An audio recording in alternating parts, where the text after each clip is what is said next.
Hello friends, ये article ताकि आपने प्रीवियस में कुछ पार्ट देखे होंगे। उसका नेक्स्ट पार्ट ये है जिसे मैं आपको समझाऊंगा और पूरी समझाने की अच्छे से कोशिश करूंगा। आप बस देखते जाइए और मैं आपको बताता भी चलूंगा कि इसमें से क्या इंपॉर्टेंट है और क्या नहीं, और आप एग्ज़ाम टाइम पे किन चीज़ों का रिवीजन करके जाएं और किन चीज़ों को आप छोड़ दें। पढ़ने का और पढ़ाने का यही सबसे तरीका होता है कि जो इंपॉर्टेंट चीज़ें नहीं हैं और उनको हम एंड टाइम पर, ये आपके पास अभी समय है तो आप बिल्कुल इसको काफ़ी क्लोज तरीके से देख सकते हैं, पूरा एक बार रिव्यू कर सकते हैं। बट जब आप एंड टाइम पे रिवीजन करेंगे, जो नए विद्यार्थी हैं, खासकर मैं हमेशा उन्हीं की बातें करता हूँ। जो पुराने विद्यार्थी हैं, जो ओल्ड स्टूडेंट हैं, उनको लगभग याद हो चुका होगा ये बार बार देखने से, रिवीजन करने से। बट जो नए विद्यार्थी हैं उनके लिए बता रहा हूँ कि अंतिम समय में, और जो पढ़ भी चुके हैं उनके लिए भी बता रहा हूँ कि अंतिम समय पर क्या आप पढ़ सकते हैं, क्या छोड़ सकते हैं। फिलहाल हम एक वाइड रिव्यू उन पर देखते हैं कैसे ये आर्टिकल काम करते हैं। सबसे पहले देखिए, लिखा हुआ है नेशनलिटी बताने वाले वर्ड्स। नेशनलिटी मतलब राष्ट्रीयता, कि आप इंडियन हैं, आप अमेरिकन हैं, आप फ्रेंच हैं, तो इस तरीके से प्रयोग किए जाते हैं। जैसे कि इंडियंस हैं तो the Indians are always kind hearted, हम कह सकते हैं the Indians are always kind hearted. Kind hearted मतलब दयालु हृदय के होते हैं। तो द इंडियंस, अमेरिकन्स, इंग्लिश, या कोई भी नेशनलिटी बताए, राष्ट्रीयता बताए, या कॉन्गो का कोई व्यक्ति हो, द जापानीज हो, और भी सारे हो सकते हैं, आप समझ जाएंगे। आप कंट्रीज के नाम तो आपको याद हैं। तो जब भी नेशनलिटी किसी व्यक्ति की बताई जाती है सामूहिक रूप से, तो हम उसके आगे आर्टिकल द का प्रयोग करते हैं। और याद रखिए, इंडियन में एस लगा हुआ है, लेकिन इंग्लिश में द इंग्लिशेस नहीं होता है। ये छोटी सी चीज़ आप देख सकते हैं, द फ्रेंचेसिस नहीं होता है, द फ्रेंच ही होता है। और ये अपने आप में प्लूरल काउंट होते हैं। तो इनके आगे हमेशा मुख्य क्रिया जो आती है, जैसे सहायक क्रिया जो आती है, वो प्लूरल फॉर्म में आएगी। मुख्य क्रिया प्लूरल कैसे हो सकती है? मुख्य क्रिया कर्ता में, आप क्रिया में ऐसे आई एस मत लगाइए। द इंडियंस, ठीक है ना, तो सफर लगाएंगे, सफर से नहीं लगाएंगे, फिर सफर लगाएंगे क्योंकि ये बहुवचन है। इसी प्रकार अमेरिकन्स आर लगाएंगे, आर क्या होता है, या पास्ट में लगाएंगे तो वर लगाएंगे, वाज नहीं लगाएंगे, इज नहीं लगाएंगे, आर लगाएंगे, बहुवचन है ये। तो द इंडियंस, द अमेरिकन्स। इसी प्रकार इंग्लिश में भी यहाँ पर कभी कभी गलती दे देता है, सेंटेंस इंप्रूवमेंट में ये बिल्कुल दे सकता था, इंग्लिश आर, और आपको फिल इन द ब्लैंक्स दे देता, the English fill in the blanks, और आपको आगे वाक्य दे देगा, और नीचे आपको इज एम आर करके ऑप्शन दे देगा, तो आप आर लगा देना, बड़ा ही सिंपल है। इसी प्रकार द फ्रेंच आर, ठीक है। तो जब भी नेशनलिटी बताई जाए, या फिर आर्टिकल द उड़ा देगा, इंग्लिश दे देगा आपको, और कोई भी एक सेंटेंस दे देगा English have always been intelligent for the past इतने इतने ईयर्स। तो इंग्लिश लैंग्वेज तो नहीं कह रहा है वो, क्योंकि इंग्लिश जो अंग्रेज लोग हैं वो बुद्धिमान रहे हैं काफ़ी इतने वर्षों से, या उन्होंने कुछ कुछ इन्वेंशंस किए, जैसा भी वाक्य हो, अलग अलग तरीके का वाक्य हो सकता है। तो आप उसका भावार्थ समझ करके यहाँ पर वो आपको ऑप्शन में दे देगा, और एरर भी दे देगा, तो आप दा का प्रयोग करें। तो इतनी छोटी सी चीज़ आप देख सकते हैं। ये वाला पार्ट इंपॉर्टेंट है नेशनलिटी बताने का, ये कभी पहले पूछा भी गया है, ठीक है। उसके बाद रिलीजियन बताने वाले, जो धर्म को बताते हैं, जैसे कि द हिंदूज कम्युनिटी को बताते हैं, द हिंदूज, द मुस्लिम, ये भी अपने आप में प्लूरल होते हैं, द क्रिश्चियंस।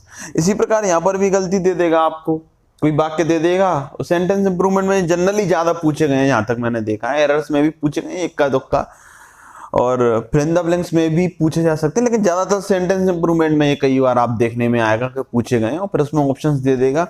तो रिलीजियन बताने वाले कोई भी जो आते हैं, जैसे कि हिंदूज हैं, मुस्लिम्स हैं, क्रिश्चियंस हैं, सिख्स हैं, तो इनके आगे आर्टिकल दा का प्रयोग होता है। बस इतना देखना पर्याप्त है। आप इनको सीधा याद कर लीजिए कि नेशनलिटी और रिलीजियन, और इसके एक दो अपने मन से कुछ भी सेंटेंस बना करके उसमें एक दो बार प्रयोग करके अपनी कॉपी में भी लिख सकते हैं आप, ज़्यादा कोई दिक्कत नहीं है। ये थर्ड वाला सबसे ज़्यादा इंपॉर्टेंट है, बहुत ही ज़्यादा। आप इस पॉइंट को नहीं छोड़ के जाएंगे एग्जाम में किसी भी तरीके से। जब आप रिवीजन करेंगे तो इस पॉइंट पे विशेष फोकस होगा कि किसी व्यक्ति का वर्ग बताने के लिए। ये तो खैर एक बात लिख दी, इसको मैं समझाता हूँ आपको। असल में क्या होता है, देखिए ओल्ड, मैं आपको समझाता हूँ, इसको ध्यान से देखना है बिल्कुल। Old, rich, poor, deaf, blind, ये सब एडजेक्टिव हैं। आपको पता होगा he is a blind man, तो आप कंफ्यूज हो जाएंगे, फिर उसमें पूरे आपका दिमाग उलझ कर रह जाएगा यदि आप इसको नहीं समझेंगे। तो ही जा ब्लाइंड मैन सर, अब वह एक अंधा आदमी है, इसमें तो आर्टिकल आ लगाया, आपने तो बताया था दा लगाया, इसलिए मैं आपको पहले समझा देता हूं। I am a rich boy, I am a poor boy, तो फिर आप कहेंगे यहाँ पर तो आर्टिकल आ लगा हुआ है, ये तो बड़ा लफड़ा हो गया। तो कैसे कि व्यक्तियों का वर्ग बताने के लिए कुछ एडजेक्टिव ऐसे होते हैं, याद रखना। डिसेबल्ड भी होता है, ठीक है ना, डिसेबल्ड भी होता है, एक शब्द होता है डिसेबल्ड, यानी जो अयोग्य व्यक्ति होते हैं या डिसेबल्ड विकलांग जो होते हैं, हैंडीकैप्ड होते हैं, डिसेबल्ड पर्सन उनको जनरली सामूहिक रूप से बोल दिया जाता है। तो ये old, rich, poor, deaf, blind, ये कुछ ऐसे एडजेक्टिव हैं, इनकी लिस्ट आप किसी भी बुक में देख सकते हैं या इतने ही पर्याप्त हैं। आप इसको एक बार समझ लेंगे तो आपके अपने आप ही समझ में आ जाएंगे। ये एक वाक्य हो गया। अगला लीजिए, आपको सेंटेंस इंप्रूवमेंट दे देगा कि a rich is always happy,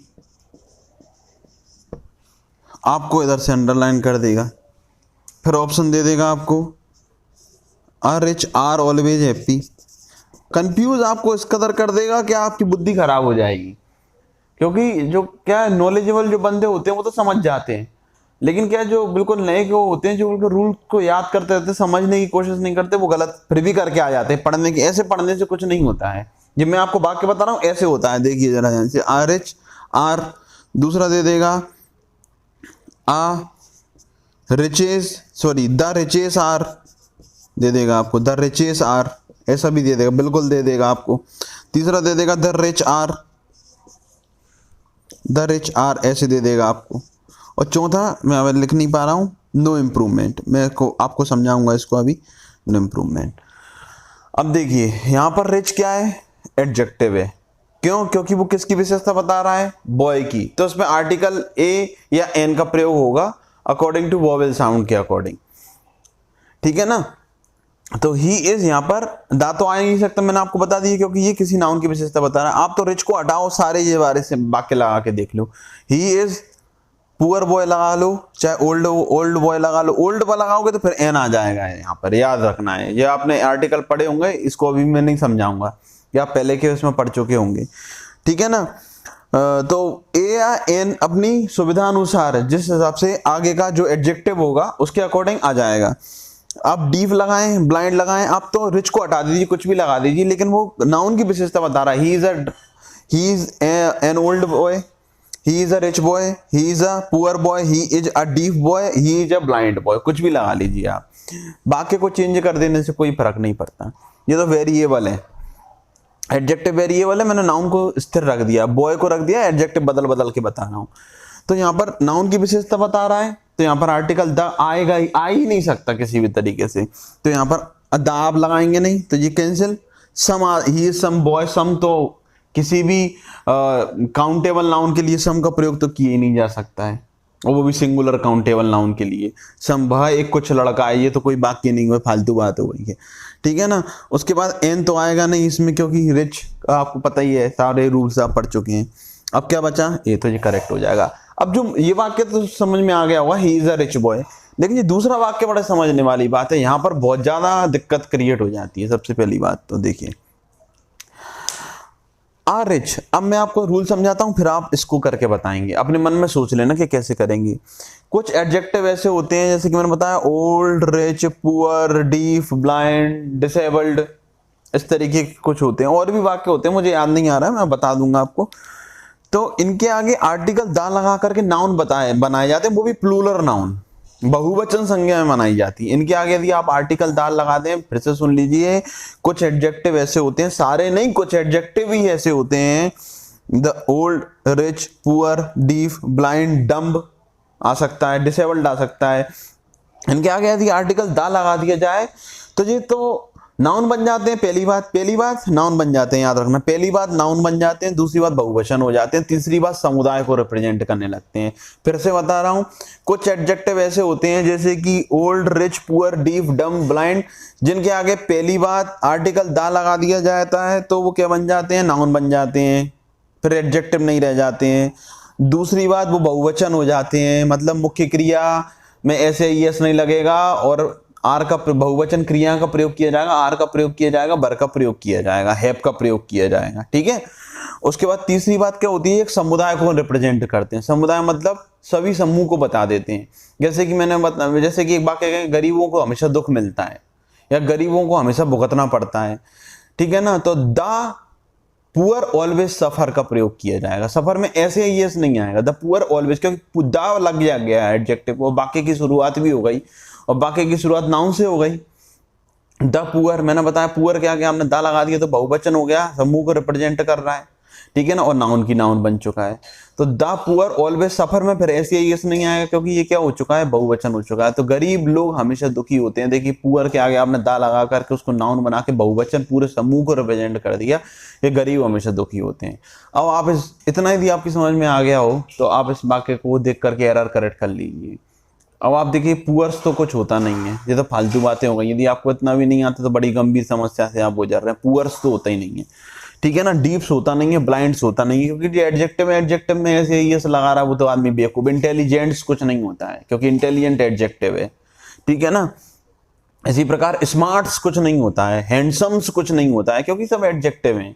he is a smart boy, smart तो एडजेक्टिव है, किसी नाउन की वजह से। बॉय में नाउन में ऐसे यस, नाउन में ऐसा लगता है, एडजेक्टिव में थोड़ी ना ऐसा लगता है। स्मार्ट्स बॉय थोड़ी ना होगा, या हैंडसम्स थोड़ी ना होगा, ब्यूटीफुल्स थोड़ी ना होता है, ब्यूटीफुल क्योंकि एडजेक्टिव है, ठीक है ना। तो इनमें ऐसे यस तो नहीं लग सकता, तो एक फालतू का मैंने इसमें लिख रखा है और ऐसे ही दिए जाते हैं। आप देखिए दूसरा वाला वाक्य रिच में मैंने एस लगा दिया, तो ये तो बिल्कुल प्योर गलत हो गया वाक्य, इसको तो हटा ही दें आप, ये तो गलत हो गया। अब आप समझ गए होंगे कि इनमें एस तो लगेगा नहीं रिच इसमें, ठीक है ना। अब देखिए आ रिच इज ऑलवेज हैप्पी, एक अमीर व्यक्ति होता है तो आ रिच कोई वाक्य नहीं हुआ, क्योंकि आप मुख्य क्रिया लगा रहे हैं, इज का प्रयोग कर रहे हैं आप, ठीक है ना। तो आ रिच और आप सहायक क्रिया लगा रहे हैं तो आप नाउन के लिए प्रयोग करेंगे, जबकि रिच तो एडजेक्टिव है, ठीक है ना। तो बॉय इज ऑलवेज हैप्पी लगा सकते थे आप, that boy is always happy, वो लड़का हमेशा खुश रहता है, ठीक है ना। आई एम ऑलवेज हैप्पी लगा सकते हैं आप। तो जो मुख्य क्रिया लगाएंगे वो नाउन के साथ लगाएंगे ना कि एडजेक्टिव के साथ लगाएंगे। तो एडजेक्टिव के साथ तो मुख्य क्रिया आप लगाएंगे तो आपको नाउन बनाना पड़ेगा उसको। नाउन कैसे बनता है, कुछ एडजेक्टिव ऐसे होते हैं जिनके आगे आर्टिकल दा लगा करके नाउन बनाया जाता है, बहुवचन बनाया जाता है। तो दा रिच आना चाहिए सबसे पहली बात। तो कहाँ दिख रहा है दा रिच, ये है तीसरा वाला। तो ये तो गलती से वाक्य हो गया। आर रिच, तो आर तो लगेगा नहीं, क्योंकि आर्टिकल ए लग जाता तो वो तो सिंगुलर हो जाता, तो आर तो लगना नहीं है, ये तो आपको पता ही होगा। अगला तो द रिच, तो ये तीसरा वाला सेंटेंस आप करेक्ट कर सकते हैं। होपफुली ये आपकी समझ में आ गया होगा, ठीक है ना। तो द ब्लाइंड कैन नॉट सी, तो कैन तो उसके साथ सिंगुलर के साथ भी कैन लगता है, प्लूरल के साथ भी। तो द ब्लाइंड यदि इज आ जाए तो आप आर लगा देना, द ब्लाइंड यदि हैज आ जाए तो आप हैव लगा देना, बस समझ गए आप, क्योंकि ये बहुवचन हो जाते हैं। अब कुछ माउंटेन रेंज से बहुत ही कम प्रयोग किए जाते हैं, इनका भी बहुत ही एक आधी एरर कभी आई हो तो आई हो, आप इनको छोड़ भी सकते हैं। बस आपको याद कर लीजिए कि हिमालय जो कुछ पर्वत श्रृंखलाएं, हिमालय भारत में, एंडीज पर्वतमाला दक्षिण अमेरिका में, आपने पढ़ा हुआ आल्प्स इटली में, ये जो माउंट एवरेस्ट है ये आपको पता ही होगा, सबसे ऊंची चोटी है दुनिया की, और कंचनजंगा।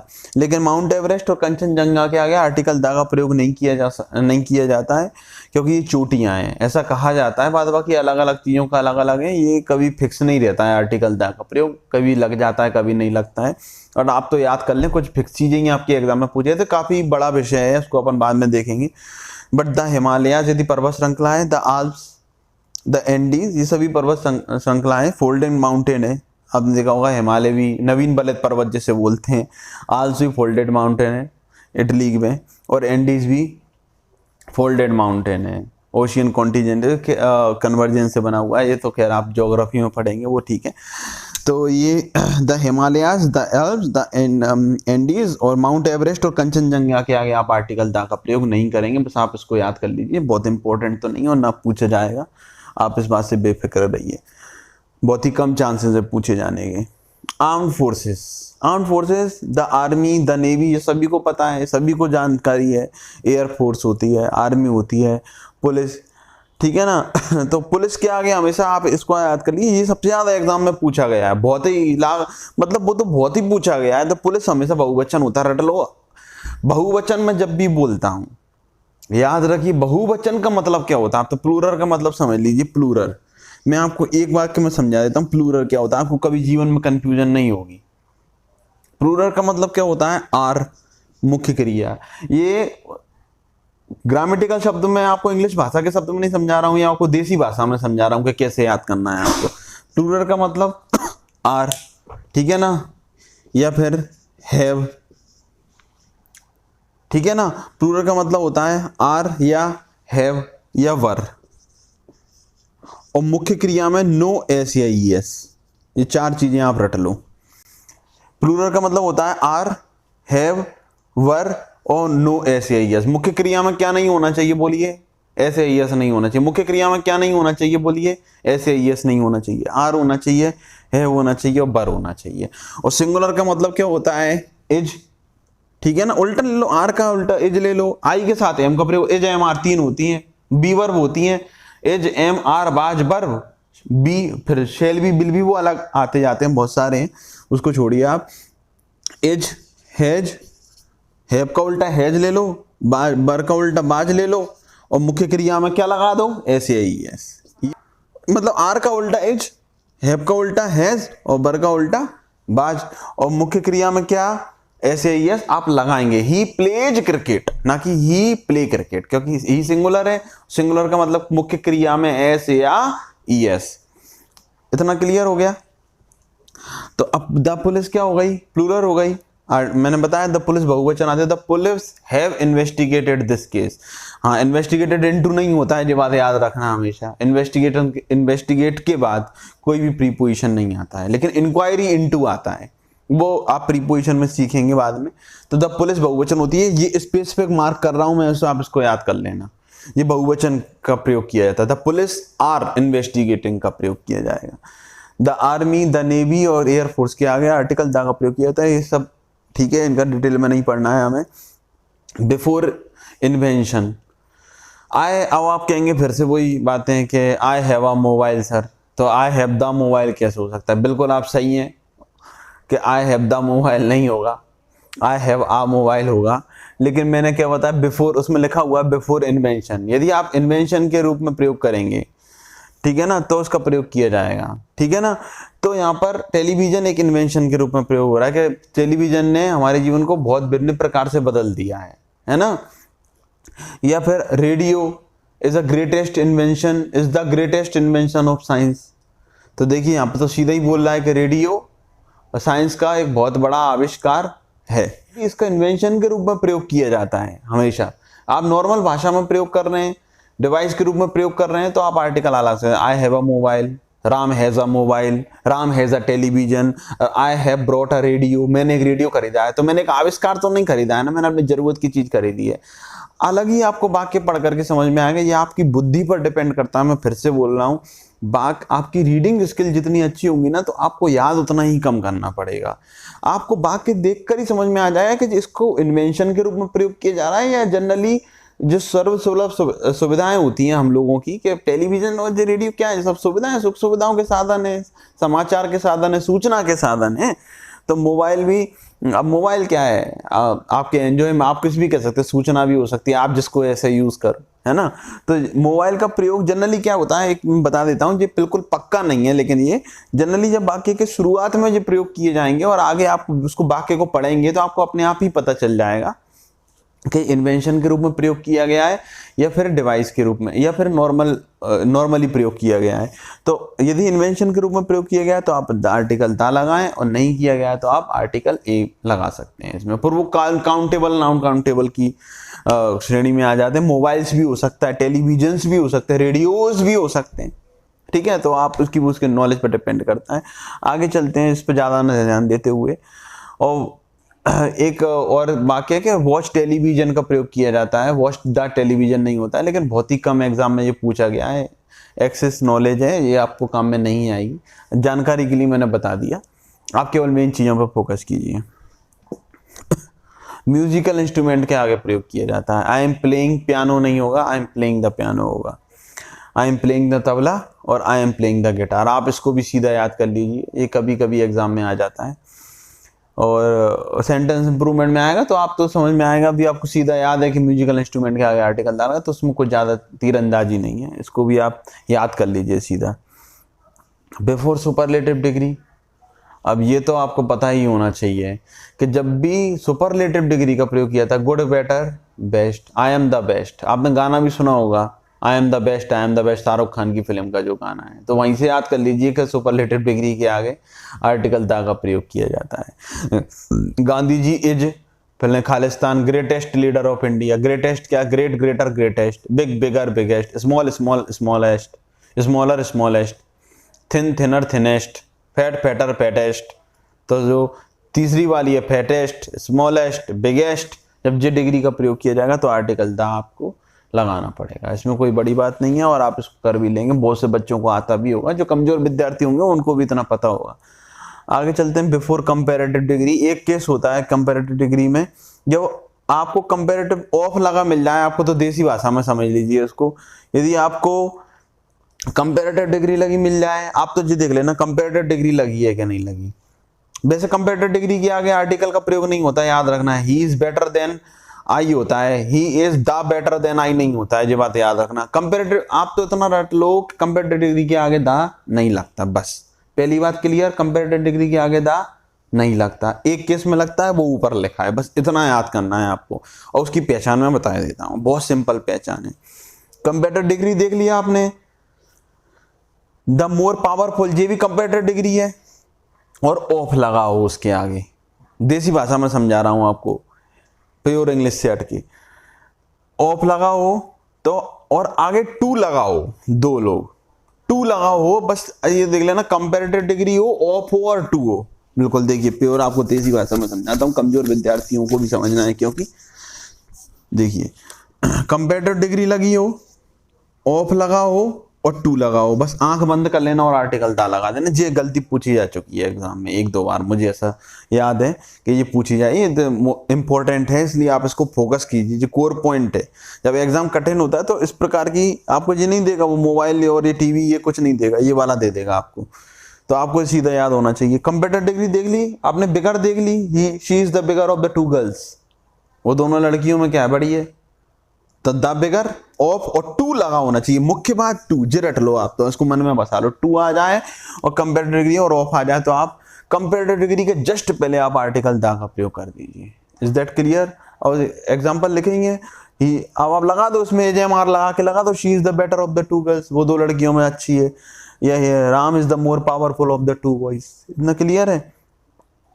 अब आप देखिए जो सेकंड आता है कंपैरेटिव डिग्री का, ये दूसरा केस है जो मैंने बताया था। एक केस तो ये जनरली लगता नहीं है, मैंने बताया कंप्यूटर डिग्री के आगे, वो तो आप बिल्कुल रट लीजिए, कंप्यूटर डिग्री के आगे आर्टिकल द नहीं लगता है। स्पेशल केसेस होते हैं वो आपको बताए जाएंगे, सब पॉसिबल है। वैसे तो सिंगुलर के आगे एक वचन के साथ भी आप ये नहीं कह सकते कि ही के साथ कभी हमेशा बाज लगेगा, ये तो आप कभी कह ही नहीं सकते। आई के साथ हमेशा एम लगेगा, आई के साथ वैसे बाज लगता है लेकिन बर भी लगता है, देखिए। तो ये अलग अलग केस हैं, आप ये नहीं कह सकते कि सारे ये नहीं हो सकता, सब यहाँ तो अपवादों का तो समझिए बहुत भंडार है इंग्लिश में, तो अपवाद ही अपवाद है, आपका बुद्धि आपकी बिल्कुल कंफ्यूज हो जाएगी, इतने अपवाद हैं इसमें, ठीक है।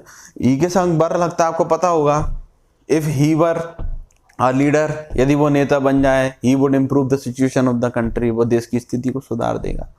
तो जब सब्जंक्टिव सेंटेंसेस होते हैं उसमें प्रयोग किया जाता है। इमेजिनरी जो सेंटेंसेस होते हैं पढ़ाएंगे आपको, बहुत सारे नाम है। देखिए अब इसमें आगे, अब कंप्यूटर डिग्री का एक केस बता दिया, टू लगा हो, कंप्यूटर डिग्री लगाओ, ऑफ लगी हो, आंख बंद कर दो, दा लगा दो, कंप्यूटर डिग्री के जस्ट पहले। दूसरा केस है, जैसे जैसे ऊपर जाते जाते हैं ठंड बढ़ती चली जाती, इसमें एक विशेषता आपको मिलेगी इस प्रकार के वाक्यों में। कैसी विशेषता मिलेगी कि दो दो बार आपको कंपैरेटिव डिग्री एक ही वाक्य में दिखाई देंगी। वैसे आपको जनरली कंपैरेटिव डिग्री एक ही बार दिखाई देती है, कैसे, he is more intelligent than I, आप देख लो, he is more powerful than I, एक ही बार मोर पावरफुल दिखाई दे रही। इस प्रकार के वाक्य में कॉमा लगा होगा जनरली, कई बार आपको बेवकूफ बनाने के लिए कॉमा हटा दें, आप कंफ्यूज करने के लिए हटा दें, वो बात अलग है, लेकिन एक ही वाक्य में आपको दो दो कंपैरेटिव डिग्री दिखाई देंगी। देखो आप पहला वाक्य देखो, हायर दिख रहा है, और दूसरे में देखो कॉमा लगाया है, लगा हुआ है, अपने आप ही लग जाता है वो तो, और दूसरे में क्या लगाया है, कोल्डर लगा हुआ है, तो 2 कंपेरेटिव डिग्री रट लो, 2 कंपेरेटिव डिग्री लगी हो, थोड़ा सा भी आपके भावार्थ समझ में आ जाए तो बहुत अच्छी बात है। नहीं आए तो देसी भाषा में इतना समझ लो कि जैसे जैसे हम ऊपर जाते जाते हैं तो वैसे वैसे ठंड बढ़ती चली जाती है। द हायर वी गो या you go the colder it is, जैसे जैसे हम ऊपर जाते हैं ठंड बढ़ती जाती है। अगला वाक्य लिखा हुआ the more you read the more you confuse. देखिए फिर से मोर मोर 2 बार लगा हुआ है एक ही वाक्य में, 2 कंपेरेटिव डिग्री कॉमा लगा करके, तो दोनों बार दोनों कंपेरेटिव डिग्री के आगे हमेशा आर्टिकल द का प्रयोग किया जाएगा। The harder you work the quicker you get success. देखिए harder you work quicker you get success. Harder एक पहली कंपेरेटिव डिग्री, क्विकर दूसरी कंपेरेटिव डिग्री, आर्टिकल दोनों के आगे आएगा। आपको गलती ऐसी दे देगा, पहला वाक्य दे देगा तो आप उस वाक्य को पढ़ लेना, 2 कंपेरेटिव डिग्री लगी हो, देसी भाषा में समझ लीजिए। तो दोनों के आगे आर्टिकल ता लगाएंगे। यदि एक ही वाक्य में कोमा लगा करके अलग अलग आगे पीछे 2 कंपेरेटिव डिग्री दी हो, इसमें हायर दी है, कोल्डर दिया है, दा लग गया। इसी प्रकार यहाँ पर मोर मोर दिया हुआ है तो दा दोनों पर लग गया। अब आप कह देखिए ऑर्डिनल्स के आगे कैसे होता है, लास्ट पॉइंट है। अब मैं इसको इंपॉर्टेंट बता देता हूँ आपको। सबसे पहले तो मैंने बताया था कि ये बहुत ज़्यादा इंपॉर्टेंट है, एडजेक्टिव वाला वो तो बहुत ही पूछा गया है, आप तो ये समझ लीजिए। ये वाला मैंने बताया द पुलिस बहुवचन करके बहुत पूछा गया है। इनमें से तो बहुत ही कम चांसेस हैं, बहुत मुश्किल है। कंपेरेटिव डिग्री पूछ ली जाती है, एक आध एरर आ सकती है, जो आदमी बटोरता है नंबर सिंपल जिसको सभी सही करके आते हैं, बहुत ही कम ऐसा होता है इसको गलत करे आए। बाद बाकी ये इंपॉर्टेंट है और ये भी बहुत ज्यादा इंपॉर्टेंट है, याद रखना ये वाला बात। और इसके बाद ये भी बहुत इंपॉर्टेंट है, ये भी कई बार पूछा गया है। The first 2 chapter, the 2 first chapter करके भी पूछा जाता है, वो एक अलग केस है। लेकिन आप याद रखिए कि इसमें जो फर्स्ट सेकंड लास्ट नेक्स्ट है, इनमें इनके पहले आर्टिकल दा का प्रयोग किया जाता है यदि ये डिटरमिनर या एडजेक्टिव के रूप में प्रयोग करते हो। जैसे कि I want to catch first bus, तो बस के पहले नाउन के पहले लगा हुआ है फर्स्ट, तो नाउन के पहले जब भी लगाओ रट लो, नाउन के पहले जब भी लगाओ। स्पेशल केस भी मैं आपको बताऊंगा, कई बार लगता भी है और कभी कभी he stands first in the class आता है, कभी कभी फर्स्ट एडवर्ब के रूप में भी प्रयोग किया जाता है, तो वो अपन बाद में देखेंगे। तो यहाँ पर जब नाउन के पहले लगा हुआ हो बस से पहले फर्स्ट लगा हुआ हो, तो आई वॉन्ट टू कैच, यहाँ पर द फर्स्ट बस का प्रयोग किया जाएगा। इसी प्रकार फर्स्ट को हटा के अलग अलग लगा दो, सेकंड लगा दो, नेक्स्ट लगा दो और लास्ट लगा दो, ठीक है ना। तो I want to catch the first bus, I want to catch the last bus. Noun के पहले फर्स्ट सेकंड लास्ट नेक्स्ट ये यदि आ जाए तो आर्टिकल द लगेगा, इसमें आप कोई भी दो मत नहीं रखिए। लेकिन यदि कुछ केस ऐसे होते हैं जैसे कि लास्ट संडे, लास्ट के बाद यदि टाइम का प्रयोग किया जाए इन्हीं ऑर्डिनल्स के आगे, ये टाइम संबंधी वाक्य आ जाता है जैसे लास्ट प्लस टाइम, तो फिर आप केवल एक ही केस लास्ट प्लस टाइम आ जाए तो उसमें आप आर्टिकल द का प्रयोग नहीं करेंगे। जैसे कि I went there the last Sunday. अब संडे क्या है, दिन का नाम है, समय से संबंधित चीज है। ये संडे मंडे का प्रयोग क्यों करते हैं हम, मॉर्निंग का इवनिंग का समय ही तो बताते हैं ना, सारी चीजें बताते हैं। तो संडे क्या है, समय, बार है, दिवस है, ठीक है ना। तो आई वेंट देयर, अब ये लास्ट के बाद आपने देख लिया अरे ये तो समय वाला शब्द है, संडे है, मंडे है, ट्यूसडे, वेडनेसडे, मॉर्निंग है, इवनिंग है, तो यहाँ से आप आर्टिकल दा को हटा दें। बाद बाकी यदि और कुछ लगा हुआ हो, क्योंकि मैंने इसलिए बता दिया आपको कि लास्ट के बाद आप कहेंगे नाउन आ रहा है तो फिर यहाँ पे आर्टिकल क्यों नहीं लगा रहे। यहाँ पर भी फर्स्ट के बाद नाउन आ रहा था, बस क्या थी, नाउन थी। यहाँ पर संडे भी क्या, नाउन है, तो फिर बस इतना याद करिए। लास्ट का यदि टाइम संबंधी वाक्य आता है तो फिर आप आर्टिकल नहीं लगाएंगे।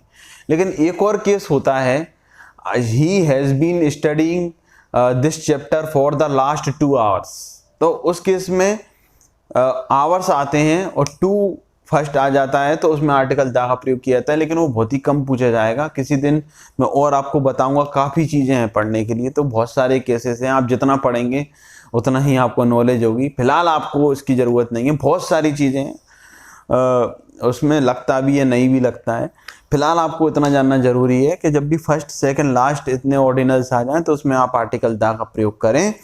और यदि लास्ट के बाद, इनके बाद समय संबंधित कोई भी नाउन आ जाए, समय से संबंधित, जैसे कि आई स्टडीड लास्ट मॉर्निंग, मैंने पिछली सुबह पढ़ाई करी, ठीक है ना, तो इस तरीके से आप समझ जाएंगे बात। बाकी और बहुत ही कम इम्पोर्टेंट है लास्ट वाला भी, बस ये फर्स्ट के इसके रूप में ज़्यादा इम्पोर्टेंट है, टाइम के रूप में ज़्यादा इम्पोर्टेंट नहीं है। यहाँ पर आप देखेंगे फर्स्ट बस, द लास्ट बस, the next train, the next aeroplane, इस तरीके, द नेक्स्ट फ्लाइट, इस तरीके से इसका प्रयोग ज़्यादा प्रचलित है और पूछा भी जाता है एग्ज़ाम के हिसाब से। इसके अलावा आपका कोई भी और क्वेरीज हो या डाउट्स हो, या आपको इसका लगता है कि यहाँ पर कुछ मतलब मेरी समझ में नहीं आ पाया है, या तो आप मुझे बता दीजिए, कोई मिस्टेक हो तो उसको भी करेक्ट कर दीजिए आप। Good bye.